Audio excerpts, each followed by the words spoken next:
গতকাল সন্ধ্যায় পুরে ছাই হয়ে গেল নিউ টাউনের বিতর্কিত ঘুনি বস্তি, যে বস্তিকে এলাকার মানুষ বা আশেপাশের বাসিন্দারা বাংলাদেশি কলোনি বলেই জানতেন। সেই বাংলাদেশি কলোনি বলে পরিচিত ঘুনি বস্তিতে বিধ্বংসী আগুন লাগে গতকাল সন্ধ্যাবেলা। পুরে ছাই হয়ে যায় শয়ে শয়ে ঝুপড়ি।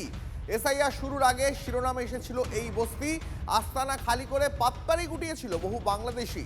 আমাদের প্রতিনিধি সুমন মহাপাত্র এই মুহূর্তে রয়েছেন আমাদের সঙ্গে। সুমন, যেভাবে এই আগুন লাগলো এবং যে সময় লাগলো, খসড়া তালিকা বেরোনোর পর এবং শুনানি শুরু হওয়ার আগে, তার তো একটা প্রশ্ন জাগেই যে এটা কি নিছকই দুর্ঘটনা নাকি অন্তর্ঘাত? দেখো, এই প্রশ্ন থাকবে অন্তর্ঘাত নাকি দুর্ঘটনা।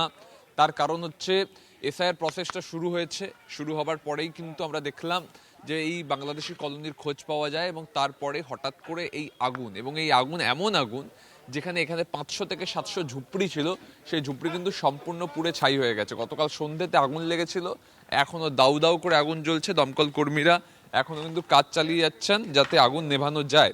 তার কারণ হচ্ছে যেভাবে আগুনটা লেগেছে এবং যে ঝুপড়িগুলো ছিল সেগুলো মূলত প্লাস্টিকের এবং সেখানে প্রচুর গ্যাস সিলিন্ডার, দাহ্য পদার্থ ইত্যাদি উপলব্ধ ছিল, ফলে আগুন দ্রুত ছড়িয়ে গেছে। আমরা দেখতে পাচ্ছি দমকল কর্মীরা তারা জল দিয়ে কিন্তু এখনো আগুন নেভানোর কাজ চালিয়ে যাচ্ছেন।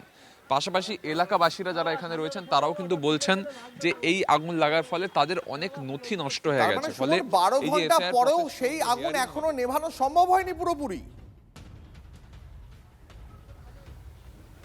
দেখো, পকেট ফায়ার থাকে, আগুন নিয়ন্ত্রণ আনার পরেও পকেট ফায়ার থাকে, সেগুলো থেকে কিন্তু আবার আগুন জ্বলে উঠছে। যেটা তোমাকে বলছিলাম দীপ, যে এই যে ঝুপড়িগুলো ছিল যেগুলো পুড়ে ছাই হয়ে গেছে, এতে কিন্তু প্রচুর নথি পুড়ে ছাই হয়ে গেছে। ফলে এসআইআর এর সময় হিয়ারিংয়ে তারা কি করে নথি পেশ করবেন সেটাও কিন্তু একটা কনসার্নের জায়গা হয়ে দাঁড়াচ্ছে। এখানে অনেক এলাকাবাসী আছেন, আমি কয়েকজনের সাথে কথা বলার চেষ্টা করব। দাদা, আপনাদের বাড়ি কি এখানে ছিল? আমাদের বাড়ি এখানে ছিল, এখানে বাড়ি ছিল? পাশের বাড়ি, ওই দিকের বাড়ি। কখন আগুন লাগলো দাদা? কালকে? আমি একটু কথা বলার চেষ্টা করছি দিদি, কালকে কখন আগুন লাগলো? জানি না, আমি এখানে যারা কাছে থাকে তাদের কাছে শুনে দেখুন। আপনি কখন দেখলেন? আমি 8টা সাড়ে 8টার দিকে ছিলাম। 8:30 দিকে দেখলেন? এখানে কত বাড়ি ছিল? তা আমি বলতে পারবো না। দেখো, এরকমই প্রচুর বাড়ি এখানে ছিল যেগুলো কিন্তু সম্পূর্ণ পুড়ে ছাই হয়ে গেছে এবং তুমি দেখতে পাচ্ছ দমকল কর্মীরা এখন কিন্তু জল দিয়ে আগুন নেভানোর কাজ করছেন। আমি আরো কয়েকজন এলাকাবাসীর সাথে কথা বলার চেষ্টা করব। তারা কিন্তু আজকে এই বলা চলে শ্মশান স্তূপের মধ্য থেকেও কিন্তু কাগজপত্র খুঁজতে এসছেন। প্রত্যেকের মনে ভয় রয়েছে এবং অনেক বাড়ি কিন্তু সম্পূর্ণরূপে বন্ধ ছিল। সম্পূর্ণরূপে বন্ধ থাকার ফলে কিন্তু মানুষের যে মৃত্যু বা আহত হওয়ার সম্ভাবনা হয়নি। অনেকেই বলছেন যে সব বাড়ি টাড়ি বন্ধ করে সবাই বাংলাদেশে চলে গেছেন এই এসআর প্রসেস চলাকালীন। আমি কয়েকজনের সাথে কথা বলার চেষ্টা করবো এবং বোঝার চেষ্টা করবো তারা কি বলছেন। দাদা, আপনার কি বাড়ি ছিল এখানে? পাশের বাড়ি, গ্রামের বাড়ি? এগুলো কত বাড়ি ছিল এখানে? ঠিক বলতে পারবে না, গোনা ছিল না। তাও অনেক বাড়ি, 300-400 বাড়ি ছিল। তো সব পুড়ে ছাই হয়ে গেছে, সব ডকুমেন্ট তো সব পুড়ে গেছে। সব পুড়ে গেছে। এটা কি হবে এবার? কি হবে এখন আমরা কি করে বলবো? এদের তো সব ডকুমেন্ট গুলো সব পুড়ে গেছে। যা কাগজপত্র সব পুড়ে গেছে, কিচ্ছু নেই এদের। তো এখন খাবার জায়গা নেই, স্কুলেতে আছে। এই হচ্ছে পরিস্থিতি। পুরো এলাকা 500 থেকে 700 ঝুপড়ি ছিল এবং মূলত সেই ঝুপড়িগুলোর কাদের বাস ছিল। বারবার বিজেপি যে অভিযোগ করেছে বিভিন্ন সময় আমরাও দেখেছি, সেই জায়গা থেকে সব পুড়ে ছাই হয়ে গেছে। এসআইআর প্রসেসটা চলছে এখনো। হিয়ারিং এর সময় এরা কি নথি নিয়ে যাবেন কেউ জানেন না। সবচেয়ে ইন্টারেস্টিংলি, এই যে বাড়িগুলো ছিল সেই বাড়িগুলো ম্যাক্সিমাম ফাঁকা ছিল, তার কারণ তাতে তালা লাগিয়ে সবাই নাকি তাদের গ্রামের বাড়ি, দেশের বাড়ি চলে গেছেন। ফলে কিন্তু ক্ষয়ক্ষতি হয়েছে, কিন্তু কেউ আহত বা মৃত হননি, তবে সবকিছু পুরো ছাই হয়ে গেছে। দ্বীপ, বুঝতে পারছি, ধন্যবাদ সুমন। যে ছবি আমাদের প্রতিনিধি সুমন মহাপাত্র দেখাচ্ছিলেন, নিউ টাউনের ঘুনি বস্তি, যাকে এলাকার মানুষ বাংলাদেশি কলোনি বলেই চিনত, সেই বাংলাদেশি কলোনিতে এসআইআর শুরুর আগেই, এসআইআর শুরুর সময় থেকে এই বস্তির শিরোনাম এসেছিল। আর এসআইআর শুরু হওয়ার পর, এসআইআর এর খসড়া তালিকা বেরোনোর পর শুনানি শুরু হওয়ার আগে আচমকাই সেই বস্তিতে গতকাল সন্ধ্যায় আগুন লেগে যায়। তবে এসআইআর শুরু হওয়ার পর থেকেই আস্তানা খালি করে পাত্তারি গুটিয়েছিল এখানকার বাসিন্দারা। যারা বাংলাদেশি তারা অনেকেই বাংলাদেশে চলে যাওয়ার জন্য ভিড় জমিয়েছিল। সেই ছবি আপনাদের দেখিয়েছিলাম। খাঁখা বাংলাদেশি কলোনিতেই এসআইআর শুনানির আগে আগুন লাগলো। এখন প্রশ্ন হচ্ছে, এটা কি নিছকই দুর্ঘটনা নাকি অন্তর্ঘাত? তথ্য প্রমাণ লোপাট করতেই কি আগুন লাগানো হলো, উঠছে প্রশ্ন।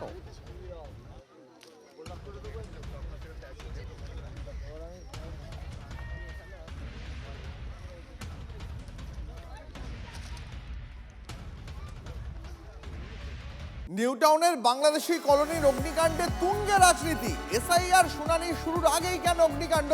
এবার এই প্রশ্ন তুলে সরব হলেন বিজেপির আইটি সেলের প্রধান অমিত মালব্য। খসড়া তালিকায় নাম বাদ পড়ার ঘটনা ধামাচাপা দিতেই অগ্নিকাণ্ড। ভোটার তালিকায় ফের নাম তোলানোর জন্য আগুন ধরিয়েছে তৃণমূল কংগ্রেসই। এটা ইচ্ছাকৃত কারসাজি। আগুন নিয়ে খেলছে তৃণমূল কংগ্রেস।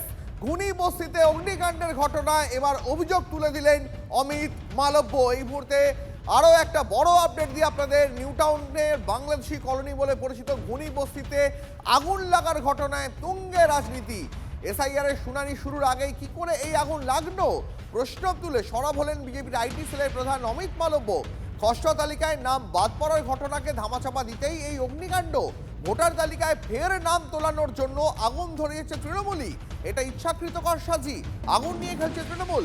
গুনি বস্তিতে অগ্নিকাণ্ডের ঘটনায় অভিযোগ অমিত মালব্য।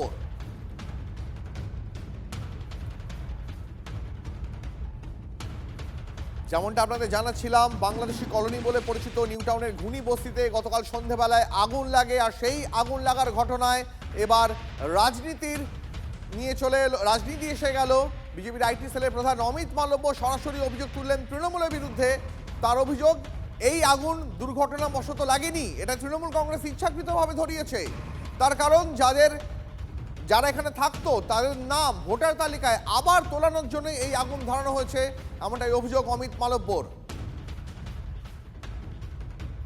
এসআইআর শুনানি শুরুর আগেই কেন এই অগ্নিকাণ্ড, এই প্রশ্ন তুলে এবার সরব বিজেপির আইটি সেলের প্রধান অমিত মালব্য।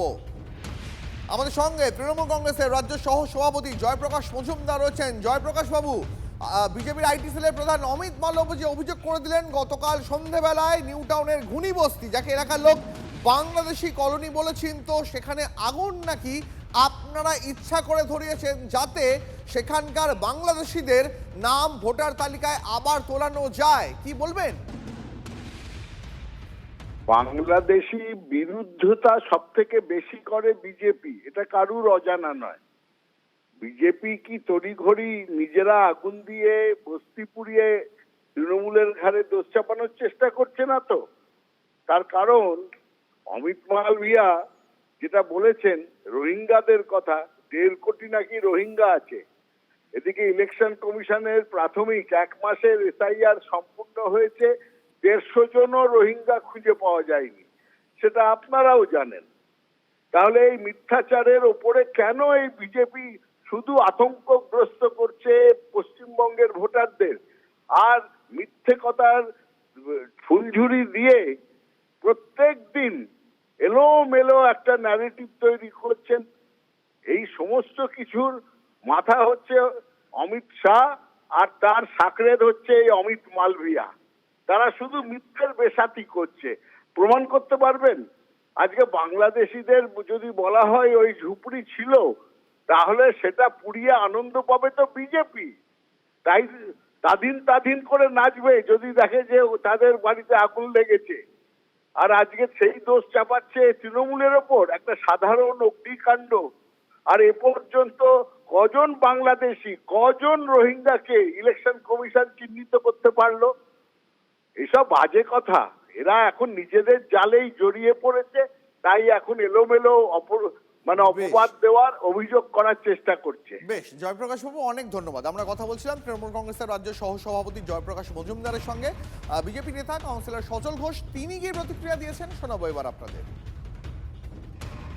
দুটো কারণে আগুন লাগবে, এক হচ্ছে প্রমোটার দখল করে নেবে, আর 2 এইগুলো হচ্ছে চিহ্ন, এগুলো হচ্ছে প্রমাণ যে সত্যিকারের অনুপ্রবেশকারী, সে যে নামেই হোক, রোহিঙ্গা বা বাংলাদেশি, তারা এখানে ছিল, সেই প্রমাণটাকেই সাফ করে দেওয়ার চেষ্টা।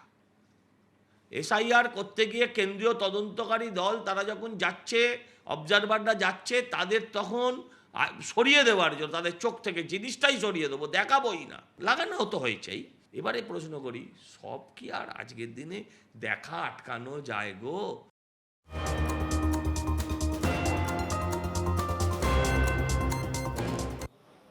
শীতের শহরে পরপর অগ্নিকাণ্ড, ঘুনি বস্তির পর গতকাল মধ্যরাতে কাকুরগাছি লোহাপট্টিতেও বিধ্বংসী অগ্নিকাণ্ড। অক্সিজেন সিলিন্ডারের গোডাউনে ভয়াবহ আগুন। রাত 2:30 নাগাদ একের পর এক বিস্ফোরণের শব্দ শুনতে পাওয়া যায়। সিলিন্ডার বিস্ফোরণে আশেপাশের এলাকার বাড়ির কাঁচ ভেঙে চুরমার হয়ে যায়।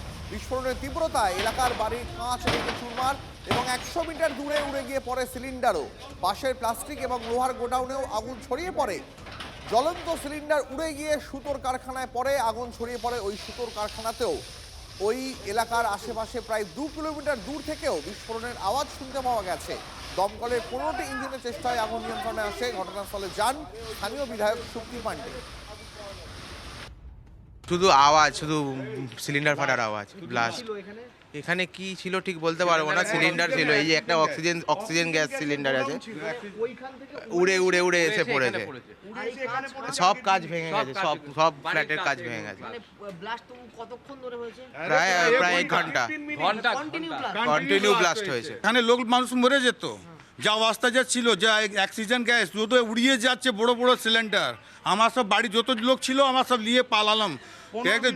15 মিনিটে 20 মিনিট 25 মিনিট ধাম ধাম বড় বড় ব্লাস্ট। আমি বেরোতে পারছি না, সব কাঁদছে, মেয়ে মহিলা সব নাম কেনে যাচ্ছে।